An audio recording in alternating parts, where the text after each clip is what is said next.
And I think we're ready. Oh yeah, we're ready. Hey kids, it's episode 25 of the MEAN GEEK. It's going to be a big long one. We're splitting it up into 2 parts. It's so badass. Today, I got the Rev with me. Howdy. That's not your catchphrase. Oh shit, I have a catchphrase? Yes. Oh, bless you fuckers. There we go. Had a fabulous new find this week, man. Yes, yeah, that's most impressive. I love this right here. This is the Bloom County Complete Library.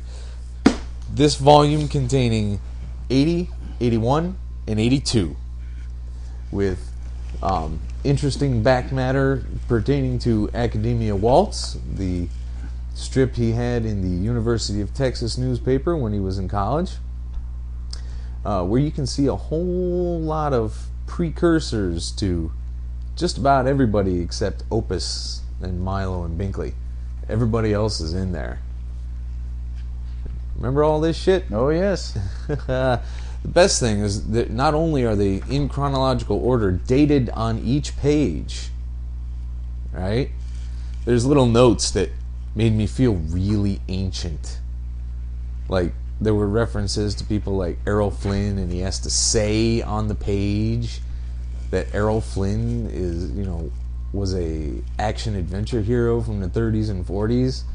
And I'm like, yeah, I knew that. Who the hell does he think he's reading this book that isn't going to know Errol Flynn, man? I mean, there's so many people out there that, nobody I know under 25 knows what the fuck Bloom County is. That is true. You've checked, too. I have. I mean, come on.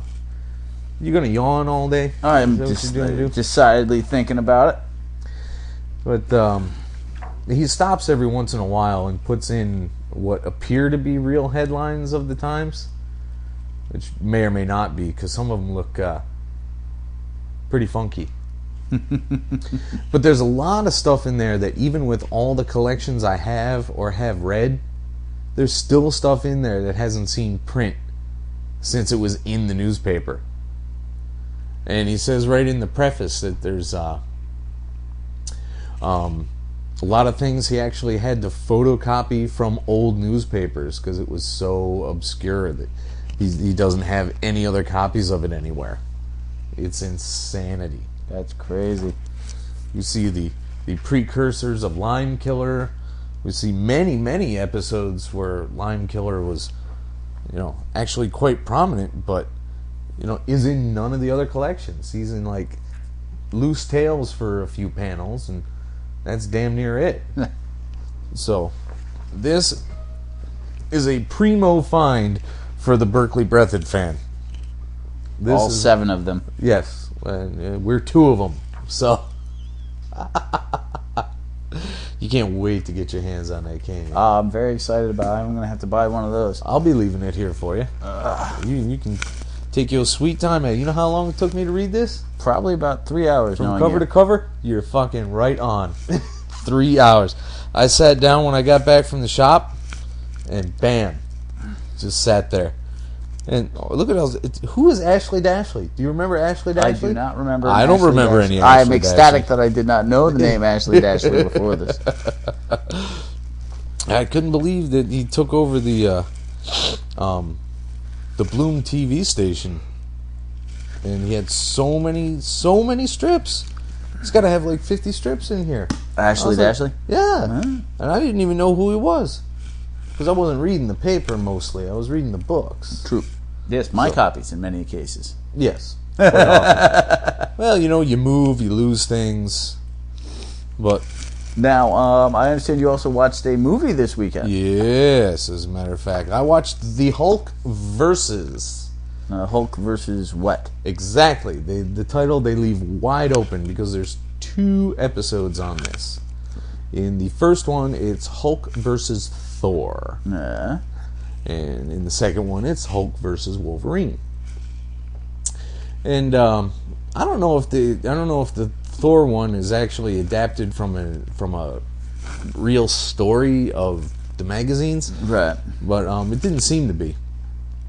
What happens is apparently every year Odin does his little Odin sleep, which lasts weeks or however the hell long it takes, because He's wiped out from protecting Asgard. Wow. He just needs a rest. Good work if you can get it. And apparently that's when all the trolls and dark elves and all that shit choose to attack every year. Frost giants. Because they have nothing better to do the rest of the year than hang out and rest up and wait for this dumbass to fall asleep. See, now, here's the serious flaw in that plan. You take over Asgard while Odin's asleep. And then he wakes up and kicks your ass. Pretty much, yeah. So really, what is that, like a summer home? Unless you can kill him while he's asleep. I'm suspecting that they probably can't, since they can't even manage to pull off the invasion while he is asleep. I'm not trusting in that. But, of course, Loki and Amora, the Enchantress, have a plan for this year's Odin sleep. Oh. Yes. They go and kidnap Bruce Banner. Bring his ass up to Asgard and get him angry. Then they do a mind transference thing, so Loki is running around in the Hulk's body sans Banner. But Banner is in Loki's body. No, he's actually disembodied. So he's just kind of hanging out.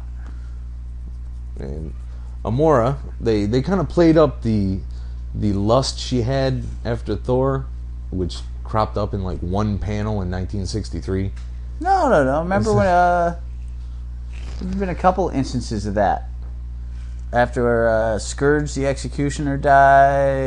Yes. The whole Simonson Frog period. Yes, which was 20 plus years ago, but it never went significantly anywhere after that. Yeah, all right, fair enough. So you got the Hulk ripping the shit out of Asgard. Nobody can stand against him. He beats the ever-loving piss out of Thor because he's tired after fighting all the trolls. I see that little squinch of the face there. Not loving this plot so far. And well, at the end they win. Everything goes back to normal. Odin wakes up. Thor goes on vacation. He doesn't really go on vacation. Oh. But the animation I could have been happier with. It was like they weren't using the full 24 frame a second that you would hope, because there were definitely periods where you could see that it was down to like 12 frames a second. It was pretty bad. But they had Sif in there, and the character models looked pretty good. Oh my god. What? You mean as a character or as a female character? The character okay. Right. models. Getting creeped out factor. Plural. Sif would only have one character model. So, yeah, everybody looked all right. The voice acting was passable. I really didn't dig who they chose for Volstagg. Mark Hamill? No, but it might have been. I mean, it was pretty close. He was like, "When we're done with the battle, we can eat." And I'm like, that's not really the Volstagg I've imagined in my head, saying, "We will vanquish all our foes and then feast upon the blah blah blah blah blah." That's just. But Hogan the Grim was pretty good. He's like, "We're gonna fight." And Fandrel's like, "After we fight, we can go find some ladies." Dear Lord. Well, I mean, that's the Warriors 3 for you. That's how it works. Are they still around in comics? Oh yeah. Then with the deployment schedule, so to speak, of the current Thor book, you wouldn't know it, but they have shown up. So yeah, that's come out like twice since we started doing this. yeah, pretty much. After 600, it's been like because they're dropping Straczynski now, and they may or may not keep Djurjevic.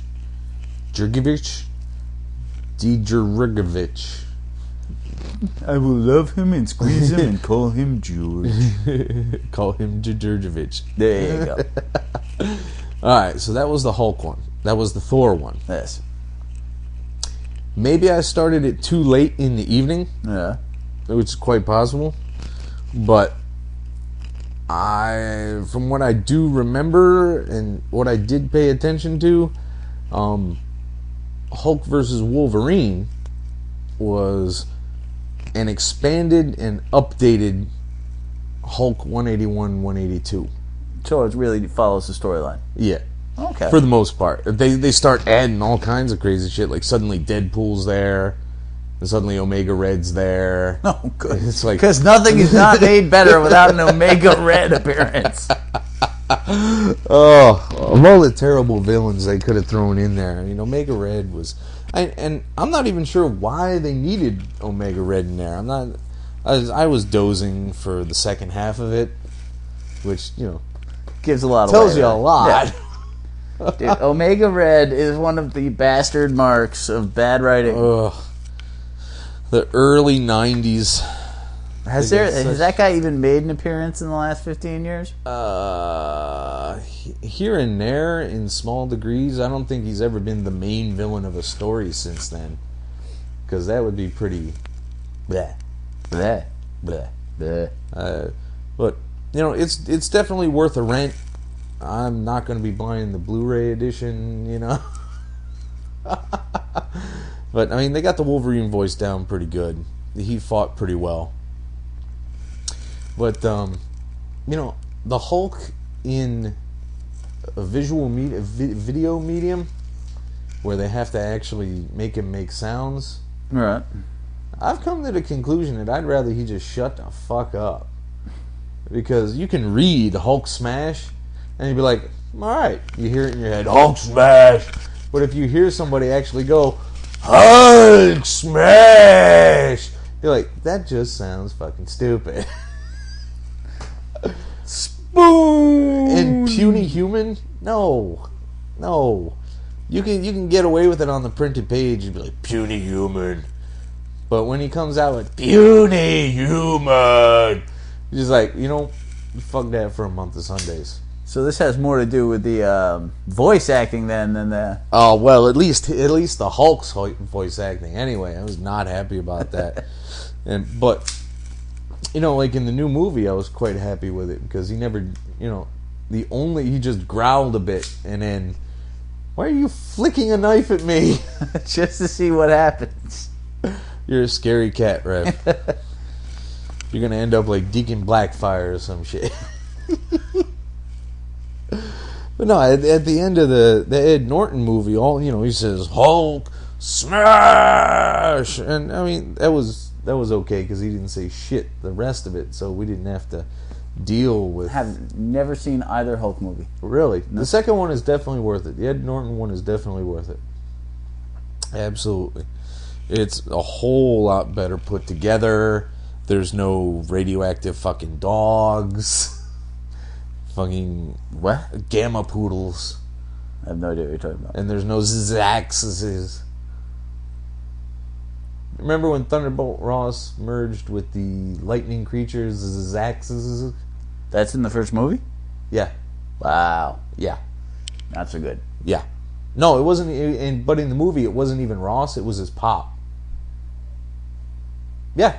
Well, Banner's father. Yeah. Weird. Not Ross's pop. Like what? That's the most random thing The guy's 70,000 years old. They're going to make him into an electrical villain. No, that wasn't it. Senor Time and Space. No. And there was green mutant-y looking fucking poodles that were gamma irradiated. It was just horrifyingly bad. And I know that David put the whole abusive father thing into his past during his run, but it just seemed totally pointless in the Ang Lee movie. Really? So I was just like, I've never bought another copy of that. I still got the incomplete bootleg edit sitting in a box somewhere. Haven't pulled it out in like 5 years. Well, Christmas is coming. Don't you dare get me that. Come on, that goes so well on the shelf with some of your other Christmas presents. Oh God, what else are you getting me? What, past years? Oh, well, my nephews have most of that shit now. That's horrifying. Do you know how hard it is to find the Ewok movies on DVD? You're just handing that shit away? You know how much more they appreciate it than I will? The Droids cartoon on DVD? Someone is loving it. What was the action figure I got you last year? That was a low point. God, no, it wasn't last year. It was 2 years ago. You got me the Blob. That's right. No. It was some other character that you're supposed to buy 4 other characters to make the Blob from. Yes, he had a blob leg with him. Yeah, there is absolutely no need on the planet to have one single Blob leg. And that figure was bad enough. Well, I'm not getting the rest of them to complete the ugly-ass Fred J. Dukes action figure. You can fuck that all day long. I got no need for that. I love Christmas. But you should watch Hulk versus. You shouldn't buy it, but you should watch it, which is why I left it with you. All right, so we have a stack now. Yes, let's jump into the stack. All right, what are we starting with? We are ending, finally, once and for all, Dark Reign, Dark X-Men, Utopia. Yay! It took a while, but we were going to get there eventually. Now, Jay Lee does this on the cover. This is the origin one, right? Where they're introducing how mutants got involved. In what? Isn't this the one with the 3 storylines where it's how the Green Goblin went out and recruited his Dark X-Men? Well, this is most of it. Yeah, but it's more focused on, well, a huge chunk, a good little over a third of it is Namor and Emma running through Namor's head. And I found the ways he negotiates the world, the way he navigates through the world is either attack something, negotiate with them, or think about Sue. That's his 3 reactions to everything on the planet. I did enjoy how she thought it meant that he was going to literally sue someone till she heard the noises coming out of the room. Oh, now that... Ooh. And she wanted to go in and see, man. Emma's getting... Emma's not getting... Emma has been... kinky. It's a perverted white queen we're dealing with right there. I don't know, man. The White Queen used to stand for imperious, above-it-all villainy. In lingerie. Well, yeah. But let's not negate she was in that charge. part. She was very elitist about it. I liked that. I missed the Hellfire Club. I really... Sebastian Shaw. Leland. Harry Leland. The Black Bishop. I make you heavy! And you fall down. I do my little chubby dance. Little chubby dance. That poor guy was screwed from birth. Oh, that's terrible. Not to mention the world's worst gauntlets and a little black mask over his eyes. So bad. It wasn't even... It was like more like a bandana with holes in it. It wasn't even like a real domino mask. Well, you know, the secret origin of Harry Leland is based in his love of Zorro and the Lone Ranger, hence his costume. I want to laugh, but I realized that might not be that far off. No, that's entirely made up. That is entirely... I cannot confirm or deny the origin of Harry Leland. I very much doubt that. That dude's origin is, we need somebody here. Make a fat guy who can make people heavy. It's ironic. And he died fighting Nimrod. Yes. It's such a horrible... Also ironic. A Nimrod fighting a Nimrod.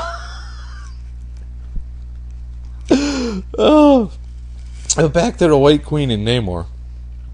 And then she finds out in the deep, dark corners of his mind what he really thinks of mutants. And she gets busy. I see it. This is another thing that I don't understand. Who doesn't know that Namor is a douchebag? Like, really? That's going to come as a giant shock to you? Especially to someone like Emma? I mean, we're talking about a guy that switched from the Allies to the Nazis in World War II on more than one occasion, based on whim. Starred in a book with Doctor Doom.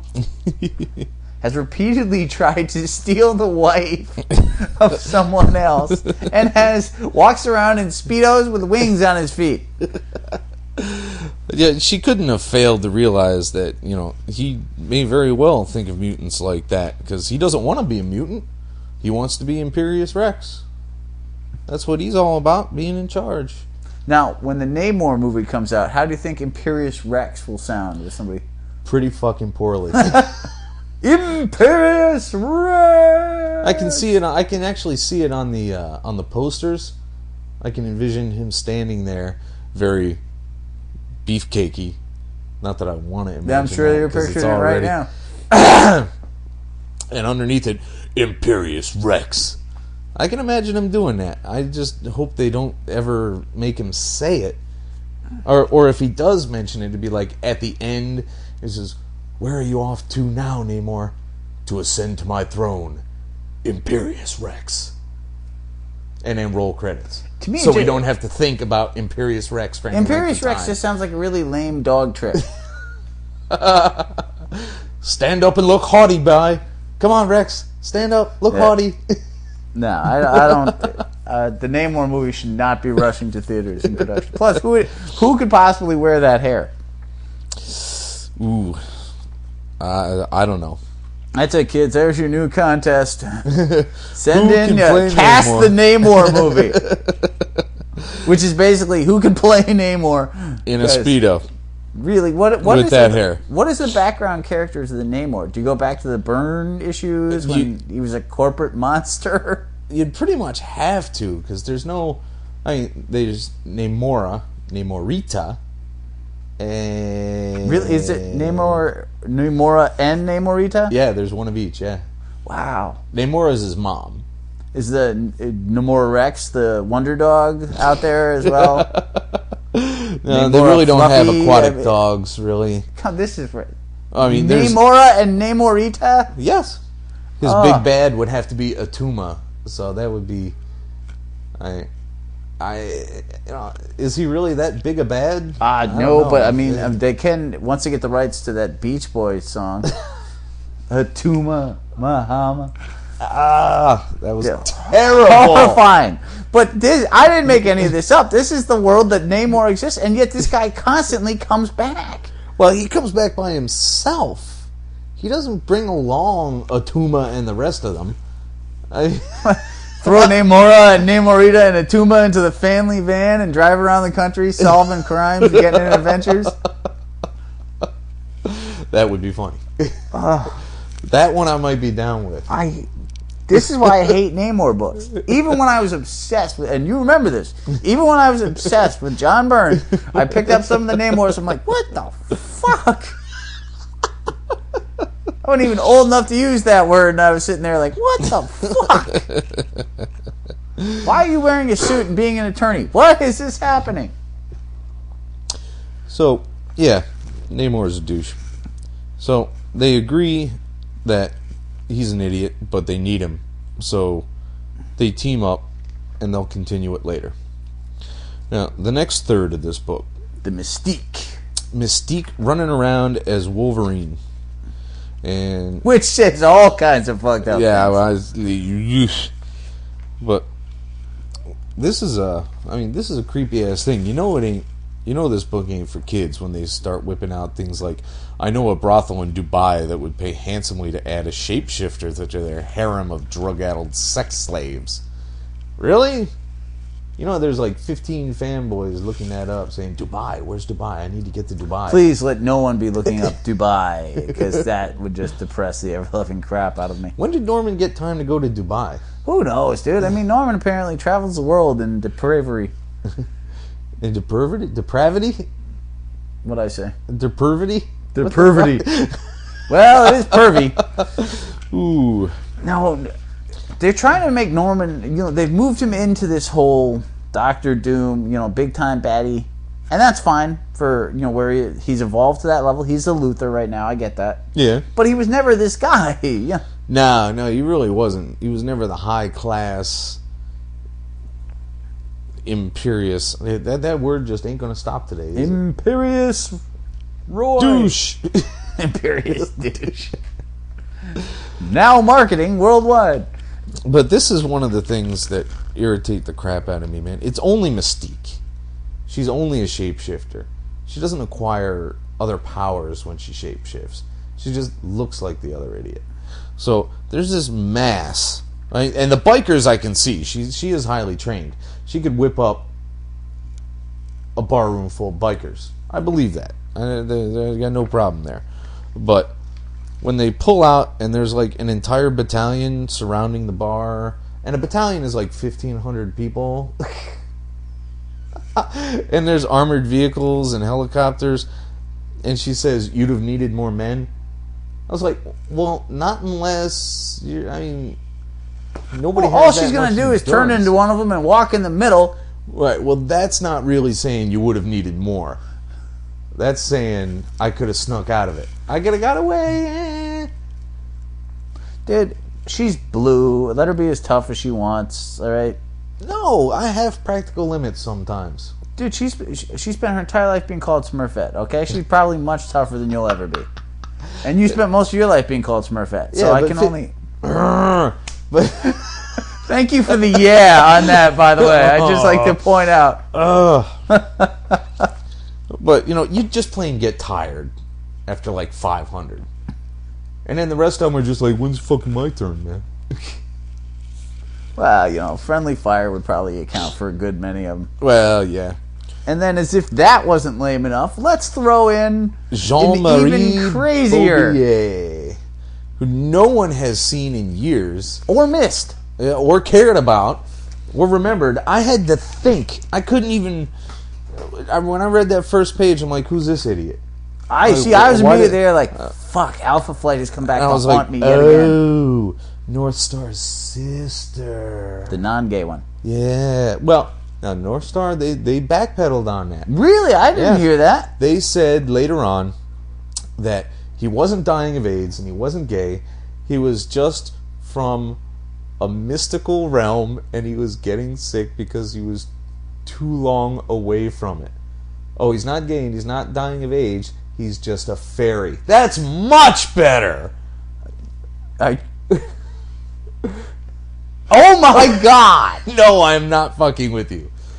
I'm totally not fucking I'm with so didn't really care at the time. Not a huge North Star fan, not a huge Alpha Flight fan. But I did respect the fact that they did that at the time. Yeah. And for them to backpedal, and to backpedal as badly as that. Yeah. No, I'm sorry. He's not gay. He's from Gem, the Enchanted World. What? He's not gay. He's just a fairy. That's atrocious. Isn't it? So bad. See, that's the kind of thing you read, and then somebody's like, "What are you reading?" I'm like, "I don't read comics." No, not me. Well, that was the 90s, man. It just got worse. Everything just got worse issue by issue. That was late 90s when the North Star thing happened, wasn't it? Or was I think they revealed it in like 93, 94. So when did they backpedal out of it? They couldn't have backpedaled any earlier than 96. Good Lord, it's been that long. Or they couldn't have backpedaled any later than 96. So this is like professional sports. There's a whole lot more gay heroes out there than you're actually let on to, but she's actually kind of fun because she keeps squirming out of his little bit of weirdness, that control thing on her head, by creating new personalities one by one. I think that's an incredibly stupid storyline. I'm sorry. And here's my problem with it, is that her entire backstory, and to be fair, hopefully I'll never read another Bouvier storyline, but is with her integrating her personalities and whatnot. So here, in the purposes of making her viably entertaining in a 5-page story, they kick out another 6 personality types, including a goth chick and a how does she get to? Oh, somebody who enjoys the pain. Yeah, a masochist. Yeah, what the fuck? Not only that, as she put it, a committed masochist, which is really fucking a scary turn of phrase right there. Well, how can you be an committed masochist? If you're an uncommitted masochist, you're not a masochist. Like, once you've hit your foot with a hammer and decided, I don't like this, masochism has left the building. It's like, I think I'd like hurting myself. Let me see. Wham. No, that's actually quite painful and unpleasant. But I did like the line about she'd be kind of dumb to start taking orders from someone who's still broken. Broken. That's a good way to put it. Ugh. All right. What's next in the pile? So, yeah, we're done with that. All right. Let's see here. The Supergirl Annual. Now, generally speaking, I don't mind Supergirl so far. The last few months have been pretty good. The Science Police and the K Squad are kind of irritating me. I mean, there was, a couple of cops died and a couple of other people died. And so they decided they're going to chuck all the Kryptonians from Kandor onto their own planet in a directly opposing orbit from Earth. So it's on the other side of the sun, minding its own business. They're orbiting at the same speed so that neither planet ever gets in view of each other. Which is not a bad way to get rid of that, 150,000 Supermans. Because you can't have them floating around the damn planet. The whole storyline just bothers me. Because here's what I would have done. Not that I write comics or have any input whatsoever. But tell me if this wouldn't have been cooler. Is I want you to think back to a little thing called Armor Wars. Imagine Superman in Krypton Wars having to hunt down and remove Kryptonians from cultures. It would be a matter of scale. Because there was 150,000 of them. How ridiculous is that, by the way? Yeah. 150,000 super people. Yeah. And we're like, we're just going to give you a planet. Like, we have planets to spare? Wait. Really? But now they're all banned from Earth. Except Superman. And he's in a tenuous position at best. So, they have Squad K, who just looks out for random Kryptonians every once in a while. Hey, who is the president now that Luthor is no longer president? I haven't actually seen a mention of an on-panel president for a long time. But in the annual here, there's a bank robbery, and it turns out that there's an undercover Kryptonian and her son there by just trying to get their IRA filed. An undercover Kryptonian. She's incognito. Okay, that's her name. It's Incognito. Absolutely appalling. This to me, this is why comics have evolved. You have a Supergirl in a bank, afraid to be revealed as a Kryptonian, and then another Kryptonian pops up so that she escapes. But I mean, that's straight out of that. That's some Silver Agey shit. Yeah, that's all right. All you need is Jimmy Olsen turning into Turtle Boy and running across the panel, and you've got the Silver Age covered right there. Squad K. Turtle Boy. I really wish they'd named it anything else. Like Squad K sounds like a crappy breakfast cereal. It does, doesn't it? I mean, they could at least call it Kryptonian Interdiction Unit. Or something. Because that the would have helped it in any way. That Squad K, Kryptonian Interdiction Unit. I mean, Q. Q. That's what you created. Q. You jackass. The KIU. All right, we got nothing on that score. No, I'm definitely not as big a fan of Supergirl as a book as you are, but I have not minded all of it. This to me was just it's a one shot, and there's nothing in this story that I felt was awe-inspiring. I don't think it really had a place in an annual. They could have shoved this into a fill-in. And shortened it, which wouldn't have broken my heart either.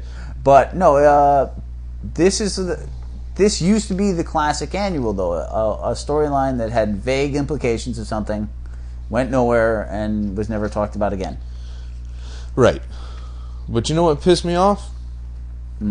The rest of the annual, where we get the horribly old, retreaded, used over and over and over again, can tell what's coming out of their mouths on the next panel trope of, I did everything to make my dad proud.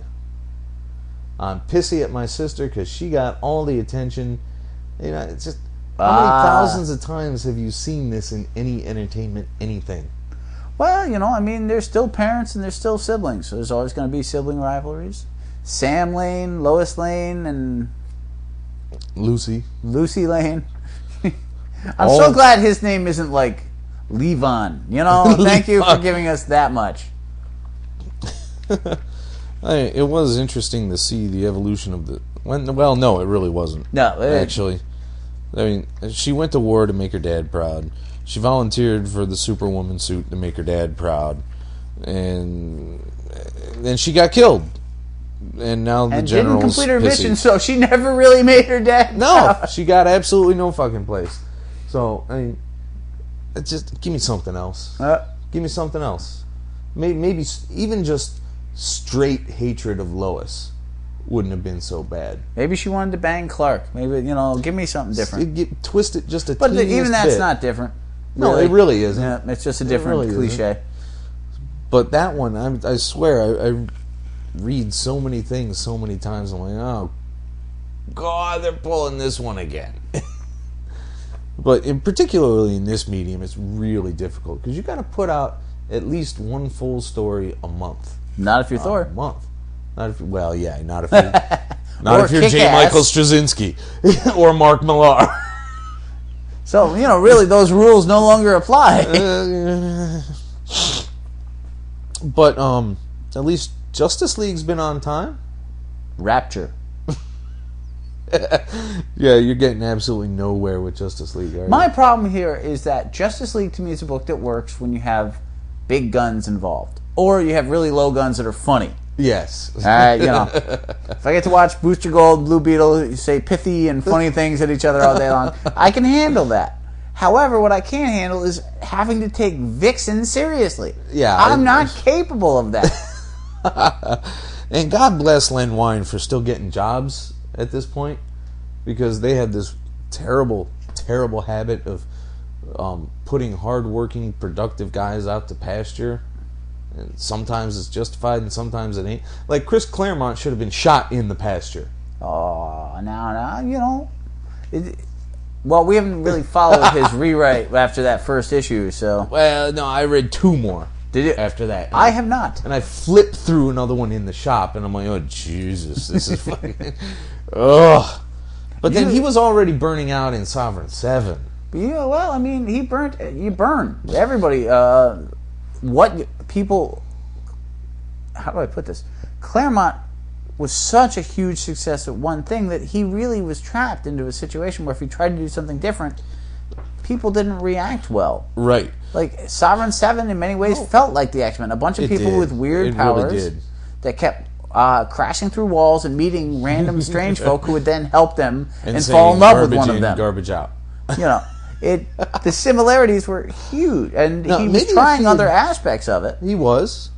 He wasn't getting very far. But if Chris Claremont's like, today I write Howard the Duck, people are going to be like, dude, you do like group books with like lasers coming out of people's eyes and people that turn into fish. Although a guy that turns into a fish would totally work with Howard the Duck, to be fair, because he'd eat him. And, you know. Now, maybe if he had gone over to Dark Horse right after leaving X-Men and done like a single character book. Or, you know, but it's... You could almost liken it in a weird kind of way to Nick Cage. Oh, yeah? Well, Nick Cage was a solid working actor who did The Rock and suddenly decided that he was an action hero. And he continued to make some truly appalling action movies because he's an action hero now. Chris Claremont writes a compelling group book with multiple characters and multiple storylines that never truly resolves. Now, A, I don't want to see him do that because I've already seen it, and B, it's annoying after a while. So there's not really a lot of win there. But, you know, I think you bash on the poor dude, and God knows I don't mind bashing on people because I've been known to. It's just more fun to do it. Because I've read a whole lot of that era X-Men, and I fucking loved it all to hell and gone. Yeah. No, I mean, the guy was a phenomenal writer. Plus, the problem with that multiple storyline thing is they find in so many of these books is that's where these revamps come out, is that you get too convoluted and too... Yeah. And then there are just too many lines out there. It's happened with Spider-Man. It's happened with Superman. Oh, yeah. Anything that lasts, more than a decade starts risking that kind of thing. And that's one character. When you bring in 47 of them... Yeah, it gets horrifying. But it was fun to see Amos Fortune back. And Roulette. The Royal Flush Gang. The Royal Flush Gang, the RFG, baby. Now turned into, a rival for Intergang's status as biggest criminal organization in the DCU. Which didn't really say a lot about it. Intergang. What a crap name for a fucking Well, those guys always used to try and fight Superman with weird lasers and it never got people that turned into fish. I mean, Gangbuster was there to bust up Intergang. Did they really need the the JLA to fuck with them? You can't be the JLA till you fought the Royal Flush Gang. All right, well, here they are then. They've come of age, kinda, I suppose. But no, this lineup is terribly disappointing to me. I mean, who's there? Black Canary has resigned. Black Lightning has resigned. The Flash has resigned. Oh no, what will we do without the power of Black Lightning at our disposal? Zap that guy, Bob! And they brought back the now bitchified Dr. Light. Well, she was always bitchified. She wasn't that bitchy. Dude, go back. Reread. Yes, she was. Dr. Light is a character that holds no appeal to me whatsoever. I have the power of the sun, but I would much rather talk about things and use science to solve crimes. Really? Thanks. Well, I didn't watch Mr. Wizard. I didn't watch Bill Nye. Shut the fuck up and get out of my comic book. And when did they bring... I've been reading this. I've got all 36 fucking issues. I don't remember Plastic Man until the last issue. He just appeared. Hi, I'm here. I don't remember him being recruited, nobody talking to him. Well, he was in the... And he just, bloop, there he is. When did this revamp? Like, when did they start this book up again? This is 36 issues, so it's 3 years, barring... What was the first... Who was in the first... What was the team? The first team was Bats, Soups, and Wonder Woman. Black Canary. Because this isn't the same One revamp. of the Flashes, Red Tornado. And they brought Vixen on right off the bat. Red Tornado. And Zatanna, I think that was it at the time. Oh, and Martian Manhunter, before he got cacked. So. Good word. Cacked. But I've never really cared. I had never given a flying fuck about Red Tornado. They gave him some interesting shit to do in the first 6 issues of this run. Where they had to get him a new body, and he was kind of twacked out, and he hopped between bodies, and he was trying to figure out, if he really could bang his wife being a red android or not. It's a conversation for the ages. I really didn't give a shit about Vixen's little arc where she was talking to the spider god. That bored the crap out of me. And Red Arrow, I don't care if Speedy is there or not. Speedy's never held any kind of interest for me. Which is funny because I love Green Arrow, but Speedy or any other guy with a bow... Yeah, you just need one. You really just need one. My thing is, it's not like I love Green Arrow because he hits things with arrows. Okay, that's not... I like because he's a snarky dude who has weird political viewpoints and causes dissent and trouble wherever he goes. I appreciate that. Speedy, however, has none of those personalities. He just shoots things with arrows and, thinks about his child. Tries to bang his teammates. Yeah, come on. This I've seen. That's Hawkeye. Yes. There's no Hawk Girl in here anymore. She quit. Well, now she's dead. Yeah. They're all dead now. Until they decide to bring them back in Blackest Night 7. Is that how many issues that's gone? It's pretty sure it's just 7, yeah. We'll call it 7 for our purposes here today. All right, but so this was an okay read, but nothing phenomenal. I just don't like the team. I don't like the dynamic. I think it's missing the key characters. It is. I mean, I got nothing for it. And I didn't need, that many pages devoted to Amos Fortune's origin. Yeah, they could have knocked that out in 2. 1 if they really tried. If they got the panels nice and small, Well, this is classic writing. This book definitely felt like a much older JLA with Len Wein at the hand. No, there is but that. no, Amos Fortune was not a character I was fiending anytime. But then again, the characters that I fiend for, Amos Fortune would totally fit in with. So let's be fair. Bring back Goblinita is hardly fair when you mock Amos Fortune. I for one am not down with the bring back Goblinita. I'm not. I don't want to see what her fucking mutant demon baby looks like. You know, can you imagine, cornrows between horns? No, fuck that. Well, based on what I've learned from Namor, we now know that the baby's name will be Goblinora. So, but if it's a boy, it'd have to be Goblinata. Goblinata, you killed my father. Prepare to die. Hello, my name is Goblinata. That would be terrible. No, Vixen's got to go bye-bye. Plastic Man's got to go bye-bye. Make it the big team and deal with the fact that they're all in the book. I just don't have time. Yeah, they don't. I mean, they could spotlight some of them every once in a while. The lower end characters, so to speak. I don't have. If you're gonna put a team together, make it a team that makes sense. I mean, they're just throwing X character. Which is how every JLA run has. When they bring back ended. all these people that they've brought back for Blackest Night, let's see the Vibe. And Dude, Gypsy. I was just about to say, if they bring back Vibe and Gypsy, I'm fucking quitting that book. Is Gypsy actually dead? I know Vibe is dead. I really don't know if Gypsy's dead. I'm hoping she's dead. That's mean. Yeah, well. She's like a 13-year-old girl with gypsy powers. She can steal your wallet and steal your car in under 5 minutes. Okay, it's terrible for me to say she's dead, but it's not terrible for you to stereotype her. I would feel bad about stereotyping gypsies if I actually had ever met a gypsy in my entire life. I'm sure they're still out there somewhere, but the sum total of what I know about gypsies involves werewolves and curses. Well, they're like pikeys. Oh, okay. All right, what's next? They're just Eastern European pikeys, that's all. Unwritten 3 and 4. This has gone from an annoying slice of life to, oh my god, horror. It's a weird book.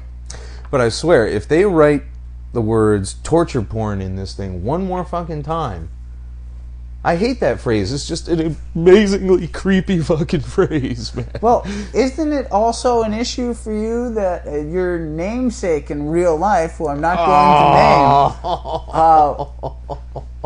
name, if kids, just as an interesting historical point, if one were to look up the Tech Jedi's real name, which I believe he's mentioned on one or two broadcasts, you would find that there is a torture porn writer with the same name. It's not strictly torture porn. It's BDSM. Torture porn is like hostile. I take huge, massive pride in not knowing the difference. Don't correct me. That's the wrong kind of bondage porn, Bill. No, I don't want to hear that sentence ever. All right, so there's something really interesting and different happening here, because Tommy's father was obviously into some deep and heavy nasty shit. No, I'm very curious where this book is going. It might be crime, it might be mystic crime, but he's definitely got a hitman who wipes out an entire house full of bad writers. Yeah, in creepy ways. Which is not actually, for the world that Unwritten is in, that might actually be a benefit to that literary world.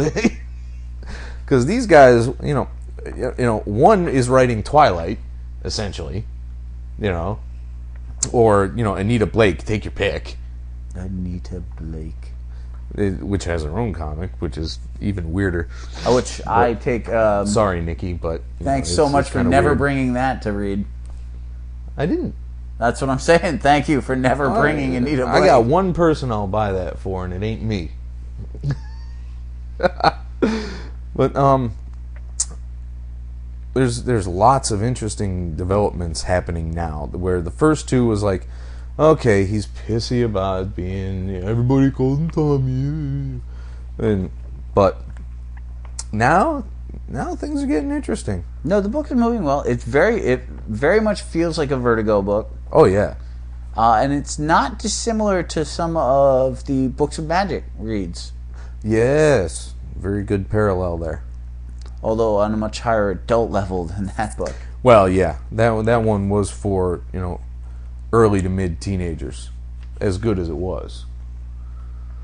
So there's some mystery that he's got to solve by going.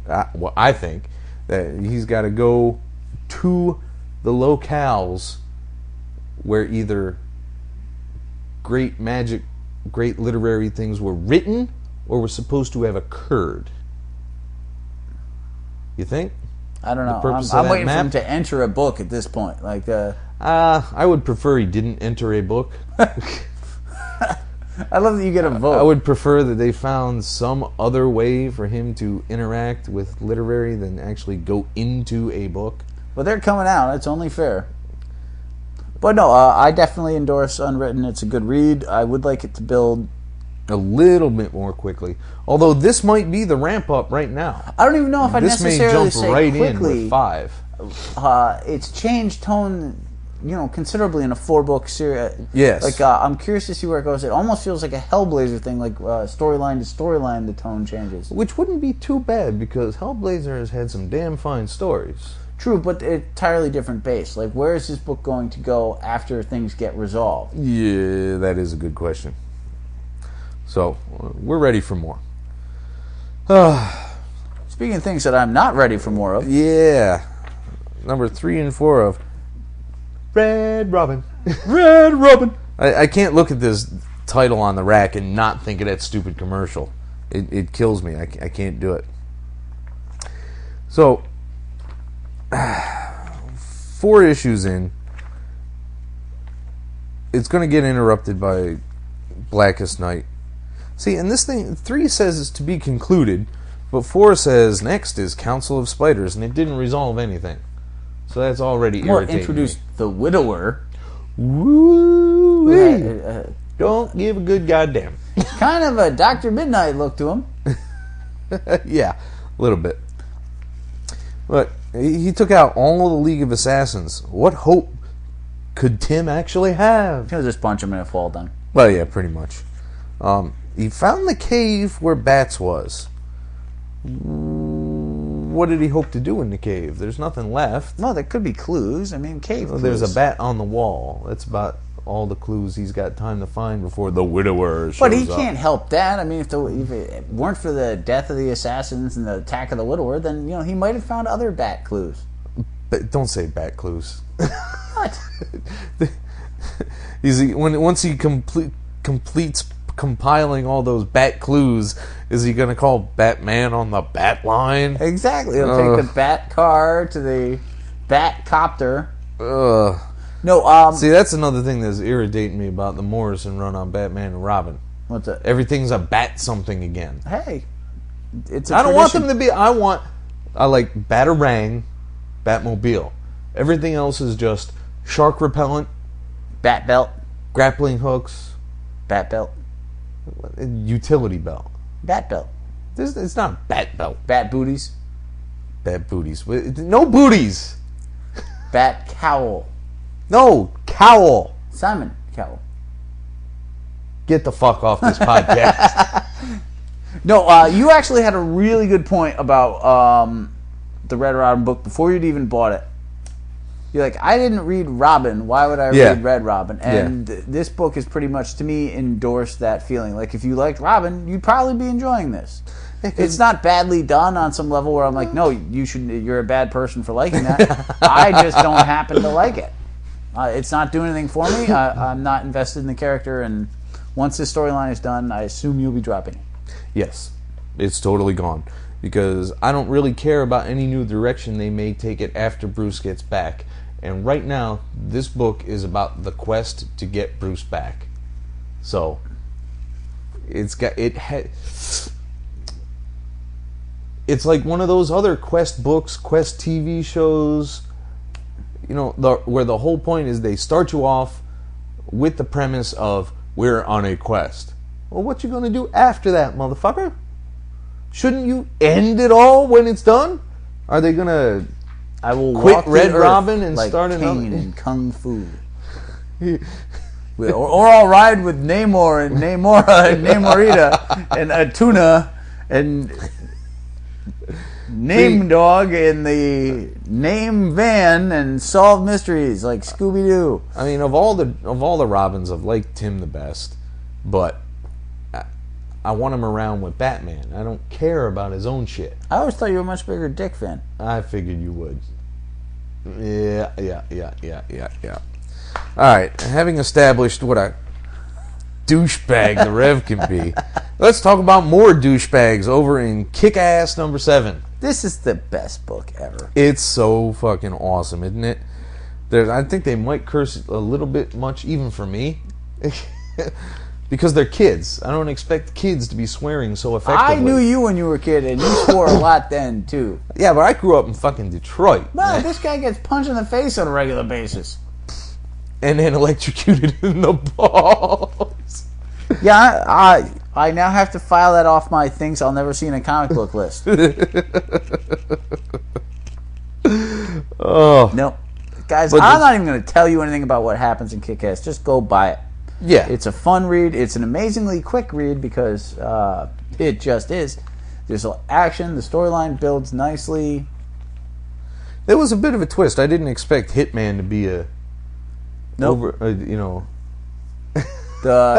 complete chain. There's two twists. There's an unexpected death, unexpected reemergence. Just everything you can want in a comic book is happening right here. And gore. Yeah. And blood. Frank, JR channeling Frank Miller while still maintaining his style. How cool was Hit Girl just jumping off the boxes with the swords, man? That's a good shot. No, JR is a phenomenal artist. I like the writing. I like the story. I like the character development. And I can't wait to see the annoying little villain get his. So I can't wait for that one. Yeah, exactly. And that, to me, that's great writing when you're like, oh, fuck, it didn't end in this issue. I gotta wait a month. That's what you want in a comic book. Yes, absolutely. Like, I just wish it wouldn't take 8 months between issues, Mr. Millar. Wow. You know, this thing started this thing was like 18 months ago this thing started, and they're up to 7 lousy issues. No, it's quite true. But at the same time, we don't live in a world where comic books come out every month anymore. We just don't. Yeah. I got Kevlar down to my underoos. That is a great line. That's a phenomenally cool line. Go out and buy Kick-Ass. You'll enjoy it. And if you're listening to a comic podcast, you probably already have Kick-Ass, which makes that silly. And if you're not, you're a pretentious snob who only reads things like Chew. So fuck off. Chew. Doom Patrol 1 and 2. Yeah, you probably enjoy that too, Chew readers. Unless this gets really funny or really awesome really fast, I have to walk away from Mr. Giffen. Done with this book already. 2 issues in, I don't care. Yeah, Ascension Singularity, that's like Star Trek level douchiness on it does feel like Star Trek. It really does. Yeah. Except, that they slaughtered a monkey in the first episode, which I don't remember. And a teenage girl. Who, I mean, come on. We don't even... Nudge? Who the fuck is Nudge? I've never heard of any Nudge. How often have you read Doom Patrol? Yeah, but, I mean, a lot of the Doom Patrol people have been in other things at one point or another. Well, the original... They've gone back to the original classic cast, the Doom Patrol from the beginning in the 60s. Yeah. And there were several revamps in the 70s and 80s. So Nudge could easily have been a member from there or made up one. I don't know. Yeah, at some point. And Grunt, the monkey boy, may have been very popular. I don't know. Maybe he was the star of Doom Patrol 77.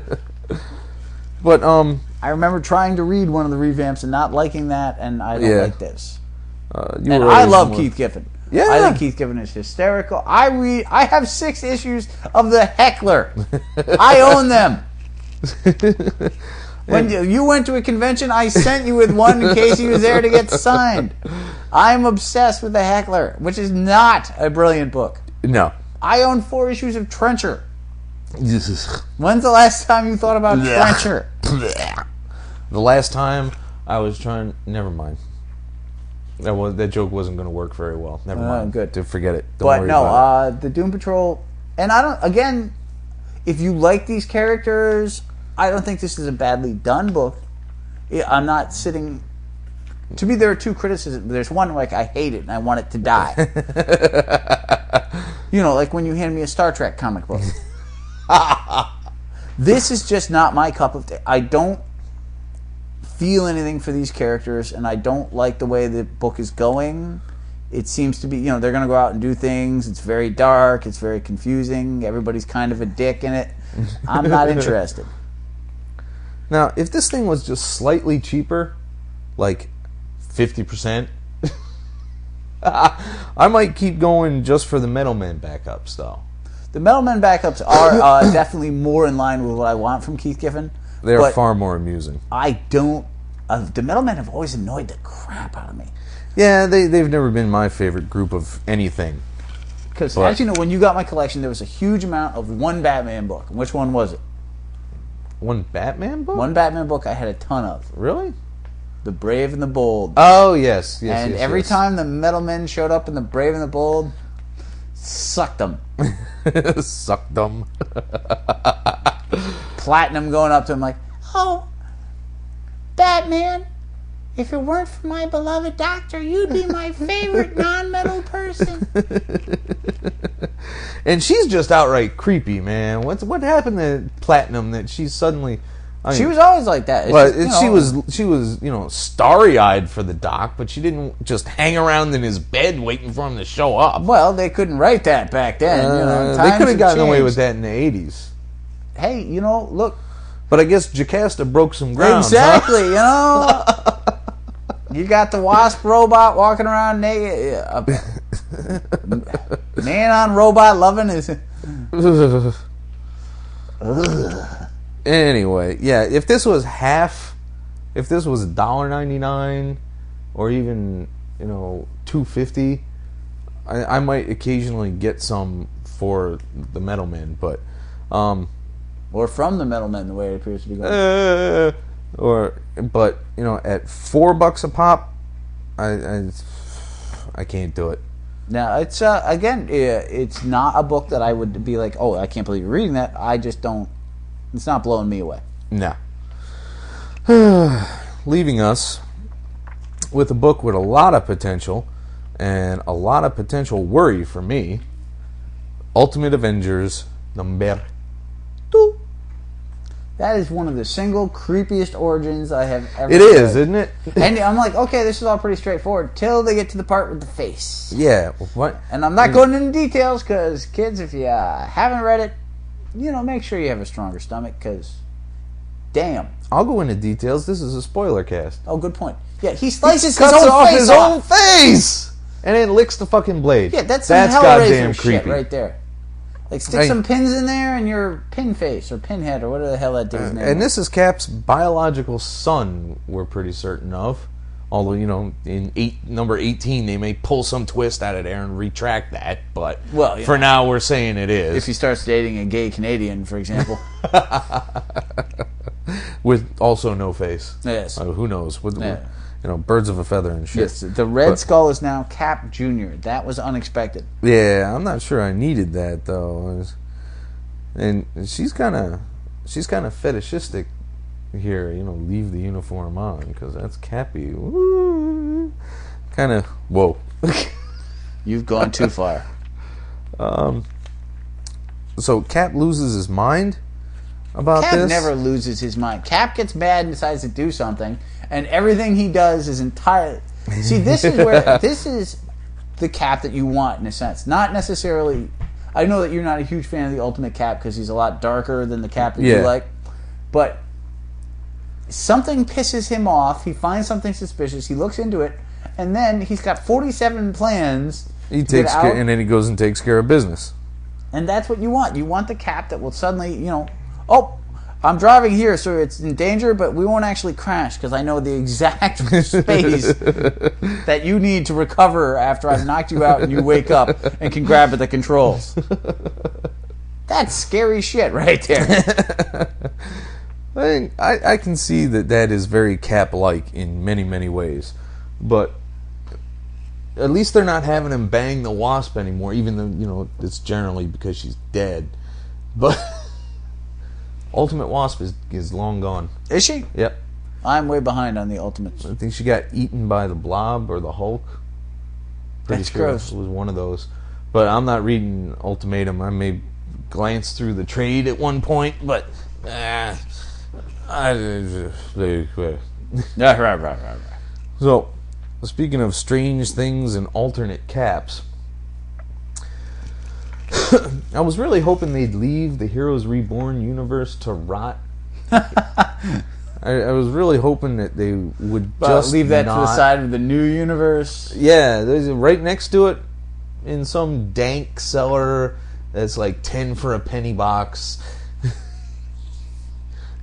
I'll give you $1 to take this long box of Heroes Reborn shit. Wasn't there like a storyline where I want to say like Quantum or some truly abysmal hero found the new universe and found the Star brand? Oh, yes. Yes, I remember that. Yes. Yep. I remember. That was insanity. I felt no need for that. I mean, it's like, the line is dead. Let it fucking lie.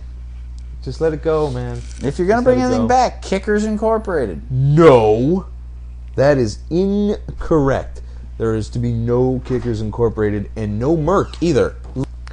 So, yeah. Nomad, Girl Without a World. Now, actually, this might not be a bad character as portrayed in this particular book. I didn't mind it. I didn't know what she was all about in the other one. So, yeah. No, it's, the art's fine. It's nice to see that she actually has to work in a job that I worked in, dishwasher. I also like that she felt like a kid, an actual kid with powers, as opposed to a mini adult. Yes. No, yes. I enjoy, and I will freely admit that my knee-jerk reaction is, hate this, because of course Heroes it's a Reborn. Nomad comic book. Yeah. And I think back to the old Nomad comic book. Yeah, I do not endorse. Fond memories. And the mere fact that there's a Liefeld piece opening it up just irritates me. Yeah, that was the problem. Like, what? I had to recheck the cover. Like, why is this happening? But it's even got good coloring, which I usually don't notice.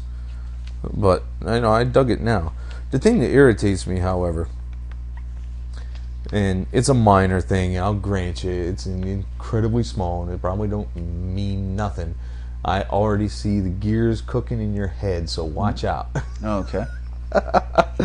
No, the whole hip teenager thing. What do you mean? It's like, all right, you got the nerd who has binary on his shirt, which is kind of Totally buy that shirt. Yeah, but then the dude abides. These kids aren't old enough to know anything about. I mean, that's snuck in by the artist because he likes The Big Lebowski. You never know, dude. I knew movies from the 40s when I was in high school, which was not cool, don't get me wrong. But let me amend that again, kids. Little note from the Reverend. Knowing things from the 40s is not cool when you're in high school. And really not that much more so now. Even in the 80s. Yeah. But, No, but I just know they're going to start talking about tweets and shit like that soon. And you don't know what a tweet is. A tweet is what you do on Twitter. oh, is that the thing with, like, constantly updating? Yes. Yes. Yeah, never going to have It's that. like a blog for texters, really. It's I don't even like responding when I get it's text so on my fucking phone. Dumb. It's the dumbest thing ever, and you have followers, which immediately makes me creeped out. Dude, what are you talking about? You've been praying for followers your entire life. I have done no such fucking thing. So, yeah, it's a good book. Go read it. Have fun with it. It could be cool. Let's move on. Time's running. Star Wars Invasion, number 3, in which we find that siege beasts are bad for planets. But Jedi, of course, like everything else, they can take them out. Again with the head shaking. I just, Star Wars books don't generally work for me. This is better than most of the other ones you've had me read. Which is so damning with faint praise. I don't hate this as much as many others. But part of the book is driving me insane because it really reminds me of the Chronicles of Riddick. Really? Well, you've got the invading populace. Yes, okay. The family, the one person coming to save them and taking the girl, The necromongers, that's what they're called. Yeah. Which is also one of the creepiest titles of all time. The Deathmongers? Oh, yeah, I guess. So I can't get that image out of my head, which doesn't help me in the slightest.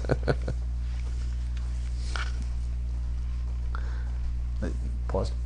Yeah, right. So we see the evolution of the character who's lost his family and is now becoming a Jedi, and how he understands mercy and the light side and the dark side. He lets the Yuzhong Vong go, and the Yuzhong Vong has no idea what the fuck just happened. So he goes off and he slaughters somebody. Yes, as a way of compensating for his confusion. Did you notice they mentioned Chewie's dead? I did not notice that. They mentioned that Chewie is dead. Why would they mention that? Because they had to do something with Han and Leia on the Falcon, and no Chewie was there, so they had to say why he wasn't there. Why is there a dead Chewie? There's a dead Chewie because of the novel that preceded this series of novels that the book is adapted from. This is from a book? Yes. This is from, not Young Jedi Knights, but Legacy of the Force. So they killed Chewie off in a book? Yep. Why would they kill Chewie off? They couldn't last with the entire fucking cast going that long, going against those kind of dangers without somebody cacking it. Star Trek! Yeah, that's fucking Star Trek. That's a whole different bag. I don't get it. I mean, and why Chewbacca? Chewbacca was my favorite growing up. Well, I mean, you could have gotten rid of one of the droids, maybe. Oh, please, God. I'd have been happy with 3PO leaving. That wouldn't have bothered me at all. But that really wouldn't have worked as an excuse, because they just, transfer his memory circuits to a different, housing, and that would be the end of it. So dying isn't really a factor for the droids. Well, Luke's favorite is 3PO anyway, since his dad built him and all. That's not true. It's the other way around. He likes R2 because of he's spunky. It's a little piece of Vader that gets to walk around and annoy him in multiple languages. No. Well, as irritating as that book is, I mean, it can build. I hope they get some good action going in there. So far, as I said, it is my preferred Star Trek comic. The fact it's based on a novel, I don't know how I feel. Which is weird, because it's Star Wars. Oh, God.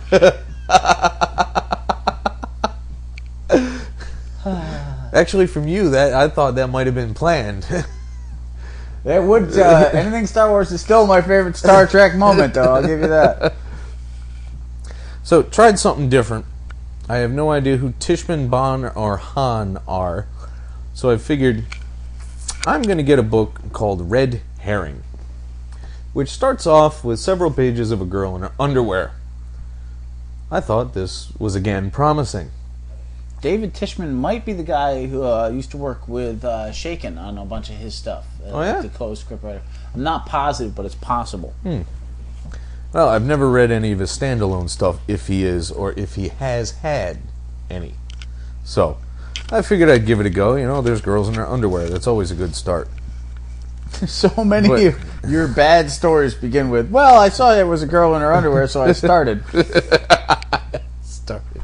Started what? And she works for a congressman who is obviously in something dirty. Including her. Besides her.